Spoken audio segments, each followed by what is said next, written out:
The internet is divided regarding the UFC 248 main event, Israel Adesanya versus YOEL Romero. Half of them say that Romero was standing still the whole time, and the other half say that Israel was running away from Romero.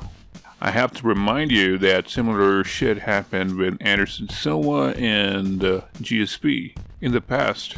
Now, most of you are pissed off. I totally understand that. I get it. We were all waiting for this fight for God knows what, weeks, and everyone was expecting something very explosive or spectacular to come out of this fight, but it didn't quite turn out that way.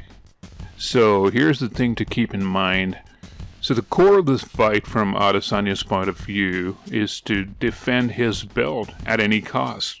How he did it, why he did it, doesn't matter when it comes to him. Romero, as a person who was challenging Israel Adesanya, it was up to him to pick up the pace in that fight if he wanted that belt. And let me assure you, I'm not being biased here, because this is one of those fights where I like both fighters. Now, Adesanya took 2 heavy punches from YOEL Romero. The first one was in the first round, and the second punch was in, I think, the second or the third round. The reason why I say heavy punches, because you could literally hear that heavy thud from both of those punches. And when Izzy felt that first punch, he realized that he's not going to play that game. Now, think about it from Israel's point of view. Why would he want to go into YOEL's territory and get himself hurt? So it just made sense for Izzy as a taller person to keep the distance and just engage with the high and the low kicks whenever the time was right. So Israel was doing a bit of risk management there. I hate to say this, but YOEL's narrative was more of an excuse than anything else. Everything was going smooth for YOEL Romero, right from the dance battle, to stare downs.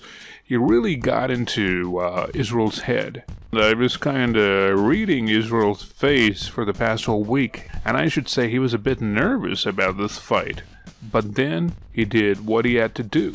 Initially, I thought maybe Romero was just analyzing Israel, but that actually continued for a longer time.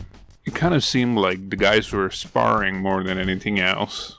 YOEL didn't show any sense of urgency, nor did he make big adjustments. Now, coming again back to Adesanya, he said that YOEL would crumble like Twin Towers, but none of that happened. Well, in the end, Israel got a bump on his forehead. Had he not changed his game plan, he would have looked like Johanna from the co-main event. So that's it. So if you're new here, don't forget to subscribe and like and share.